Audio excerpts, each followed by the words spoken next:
Salve pessoal, tudo bem? Estamos aqui hoje para discutir mais um tema para as nossas redações extras, dessa vez formato Enem, a próxima rodada particulares de medicina. E o tema escolhido, extremamente cotado para cair na prova do Enem todos os anos, é a evasão escolar, que se inscreve dentro do eixo educação, mas que ao mesmo tempo vai gerar uma série de impactos de caráter social. Aqui a gente vai fazer uma discussão para tentar compreender o porquê que muitas crianças e adolescentes acabam evadindo, acabam abandonando a escola e comprometem com isso todo o seu futuro e toda a sua trajetória e a vivência de maneira mais digna dentro da sociedade, no que diz respeito a conseguir emprego, renda, moradia, tudo aquilo que a gente precisa para viver com o mínimo de dignidade dentro da sociedade, tá certo? O nosso ponto de partida sempre é a leitura e a análise da coletânea, e aí eu convido vocês então a lerem os textos de apoio, eles estarão aí postados junto da proposta no próprio blog, é só pegar lá a própria proposta, assim como vocês pegaram lá também o link de acesso a esse vídeo. O texto 1 da coletânea, ele tenta estabelecer para a gente um paralelo entre o passado e o presente. A escola do passado versus o aluno de hoje. O aluno de hoje, que são vocês, seus irmãos, seus priminhos, as crianças menores, são pessoas que aprendem e têm demandas, percepções de mundo completamente diferentes das gerações passadas. Vocês são completamente dependentes e interagem com a tecnologia de uma maneira muito maior do que as gerações passadas. Significa dizer, então, que é muito necessário que a escola modernize a sua metodologia de ensino para atender às demandas da chamada geração X, Y, Z ou geração Alpha, que os especialistas têm dito que são esses menininhos mais novos, essas menininhas mais novas que já são aí mergulhados full time dentro da tecnologia.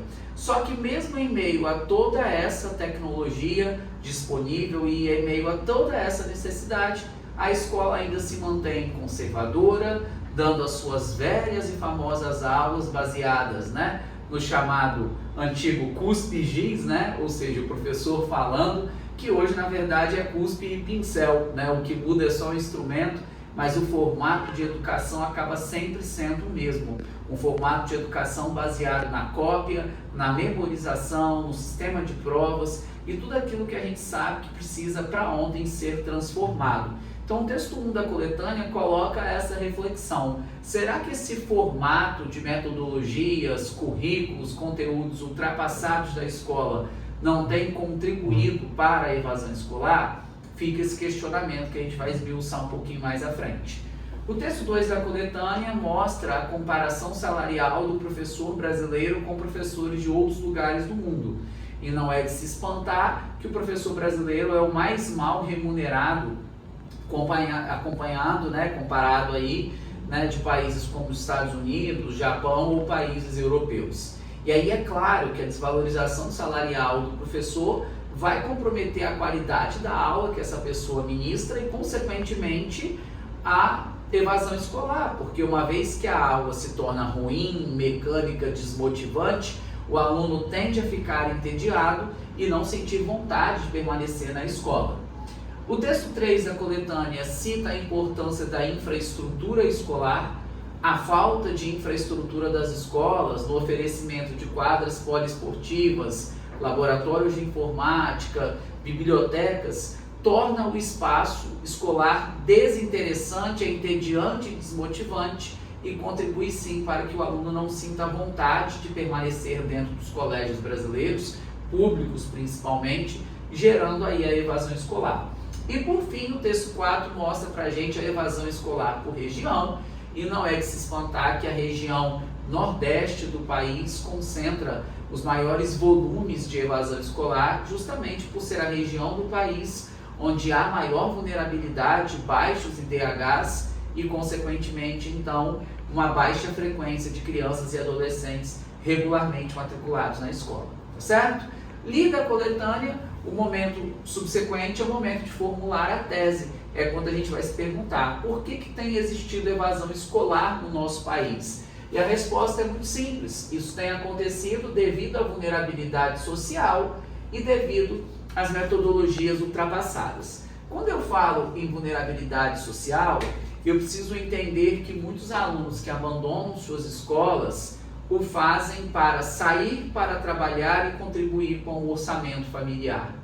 Então, o vetor maior da evasão escolar, sem dúvida, é a pobreza absoluta que acontece em algumas regiões e faz com que a criança e o adolescente saia normalmente para trabalhar em atividades de agronegócio, ou até mesmo para vender bala no sinal, ou até mesmo para pedir esmola pelas ruas das grandes cidades. Mas, sobretudo, em regiões como o Norte e Nordeste, essas crianças acabam sendo recrutadas em atividades que envolvem o agronegócio, o corte de cana-de-açúcar, a extração de borracha, as fazendas de soja, tudo isso acaba sendo, de alguma maneira, um local que abriga essas crianças como mão de obra, obviamente, ilegal, o trabalhador que se submete a isso muitas vezes o faz porque tem um patrão também por trás com interesse exploratório, cometendo um crime, mas é indiscutivelmente importante que a gente entenda que a evasão escolar, ela se motiva em sua essência pela vulnerabilidade social, pela pobreza absoluta, pela penúria, pela falta de direitos sociais básicos que um determinado grupo de pessoas vivencia. Então, na primeira parte do texto, eu quero que vocês façam essa relação entre pobreza absoluta, a ausência de oportunidades e, consequentemente, o abandono das escolas. Já na segunda parte, quando eu coloco aqui para vocês metodologias ultrapassadas em uma concepção bancária de educação, eu estou lembrando aqui a teoria de Paulo Freire, um filósofo e educador brasileiro, que diz que o que predomina nas escolas do nosso país é uma concepção bancária de educação, ou seja, o aluno funciona como um banco onde o professor apenas deposita os seus conteúdos, sem se preocupar muitas vezes se o aluno de fato está aprendendo, se o aluno de fato está interagindo, se o aluno de fato está vendo sentido naquilo que ele está estudando. Então nós podemos dizer que a evasão escolar se motiva primeiramente pela pobreza absoluta de determinadas regiões, onde a criança abandona a escola, o adolescente abandona a escola para trabalhar e levar dinheiro para casa, para que se tenha o mínimo para comer e viver. Mas também não podemos ignorar que a estrutura física, curricular, pedagógica da escola muitas vezes funciona como um motivador para a evasão. Por quê? Porque a criança muitas vezes chega na escola com fome, sem lanche, sem os materiais didáticos completos que ela precisa, sem um caderno, sem um livro, sem um lápis, uma caneta, uma borracha, e ainda se depara com aulas extremamente mecânicas, conteúdos extremamente teóricos, não tem uma quadra para fazer educação física, não tem um laboratório de informática para ter uma aula diferenciada, não tem uma biblioteca para pegar um livro emprestado. Qual é a motivação de continuar num local onde o aluno não encontra sentido e as ferramentas de que ele precisa para aprender? Então, na segunda parte do texto, eu quero que vocês discutam as metodologias ultrapassadas. Na primeira parte, você já discutiu a concepção bancária de educação, tá certo? Seriam essas aí as duas teses. Pensando no repertório sociocultural, do ponto de vista da história, nós poderíamos fazer aí uma alusão aos jesuítas, A Companhia de Jesus foram os primeiros grandes professores aí, a primeira grande escola, digamos assim, é a Companhia de Jesus, que estava ali em missão de catequizar, alfabetizar os índios. Então cabe uma alusão interessante aí. Cabe uma alusão também à Constituição de 88, que é a nossa Carta Magna, que assegura que todos os indivíduos terão acesso à educação. Só que sabemos que isso na prática não se concretiza no nosso país. Do cinema, existem vários filmes que trazem a importância da escola, a importância da educação. Eu estou citando 3 aqui para vocês, mas podem ser que vocês se lembrem de alguns outros, Escritores da Liberdade, um filme clássico, que traz aí a importância da escola, a importância do professor, assim como Sociedade dos Poetas Mortos, um dos grandes filmes da carreira do Robin Williams, e depois Meu Mestre, Minha Vida, um dos grandes filmes da carreira do Morgan Freeman, que é um ator, né, fantástico aí também. Todos eles discutindo a importância da escola na formação do indivíduo e também a importância daquele que é o epicentro do processo ali, que é o professor, a figura do professor, que é muito importante para a gente ter aí uma qualidade educacional muito boa. Da música fica aqui a citação de Another Brick in the Wall, do Pink Floyd, né, que é uma letra de música que traz a ideia de uma escola muito opressora, onde os alunos não se sentem vontade de ir. Para quem conhece a música e o clipe, no final da história as crianças se rebelam, né, destroem toda a escola, colocam fogo em tudo, né? Óbvio que é uma perspectiva fictícia e hiperbólica, exagerada ali, mas traz um pouquinho do quanto que o sistema escolar opressor impacta negativamente na vida, né, da criança e do adolescente. Da literatura temos aí o Ateneu, de Raul Pompeia, acabei pulando, né, estou voltando aqui, mas o Ateneu, de Raul Pompeia, que é um livro realista. Raul Pompeia é ali um contemporâneo de Machado de Assis, então um romance realista que mostra uma estrutura escolar também muito opressora, que gera desinteresse e inclusive gera bullying entre os alunos, tá? Esse livro é comumente citado aí como repertório possível para a temática do bullying, que é sempre um tema muito cotado para cair nas escolas, tá certo? Aliás, nos vestibulares, ok? Bom, do ponto de vista de pensadores, não poderia, né, deixar de começar por Immanuel Kant. Immanuel Kant vai dizer que o homem é completamente reflexo da educação que ele recebe. O próprio Paulo Freire, que fala para a gente um pouquinho a respeito da educação libertadora. Paulo Freire sempre diz para a gente que a educação precisa libertar o homem, senão o sonho do oprimido sempre será ser um opressor. Então precisamos de ter aí uma escola que realmente dialogue com o dia a dia do aluno, para que ele veja sentido naquilo que ele está estudando e se torne a partir daí então um indivíduo mais consciente, mais cidadão e todos os benefícios que a educação traz.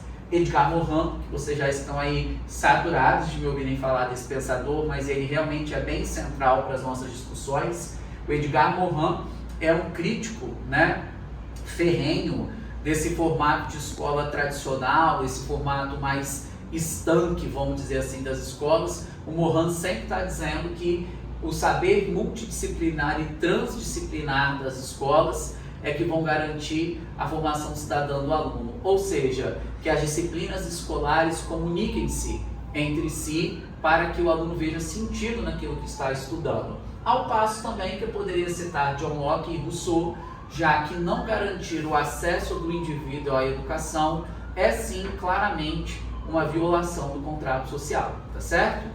Proposta de intervenção. Estamos sempre trabalhando com duas propostas, uma primeira completa, né, marcada por todos os elementos, quem faz, o que faz, como faz, por que faz, junto do aprofundamento, e uma segunda mais ou menos, se houver espaço, mas se não houver espaço, vocês vão focar nessa primeira proposta. Traríamos então o Ministério da Cidadania. O Ministério da Cidadania, ele é o responsável pela melhoria dos benefícios sociais pagos, né? Ele é um responsável aí pelas políticas sociais do país, o antigo Bolsa Família, que hoje é chamado de Auxílio Brasil. Nós precisamos ter esses benefícios sociais devidamente corrigidos junto com a inflação, né? Em pé de igualdade com a inflação, para que se traduzam aí em poder de compra efetivo para a população, para que a criança e o adolescente não tenha que sair da escola para trabalhar e contribuir com o orçamento familiar. Então aqui nós estamos propondo a melhoria desses benefícios, os critérios para o pagamento desses benefícios. Esses benefícios só deveriam ser pagos, né, a crianças devidamente matriculadas e com boa frequência escolar. Então é um pouco nesse sentido. E também que para vencer essa ideia de metodologias ultrapassadas, que a gente tenha um Ministério da Educação promovendo aí as reformas curriculares, ou seja, um Ministério da Educação que vai de alguma maneira criar um currículo escolar que seja aí atrativo ao aluno, né? O novo ensino médio, que passa a vigorar definitivamente aí no Brasil no próximo ano, já tenta fazer um pouquinho disso, né? Criar aí um pouco mais de sentido para aquilo que o aluno está estudando. Seria um pouco nessa linha também, da gente ter uma escola que dialogue mais com o cotidiano dos alunos, tá certo, galera? Então, caprichem, façam aí essa redação extra que eu vou estar corrigindo e em seguida, né, devolvendo para vocês. Vai ser feita aí uma foto do quadro e no finalzinho, né, vocês podem pegar aí e fazer um print para que tenham todas as anotações, tá certo? Sucesso com a produção de vocês e até a próxima!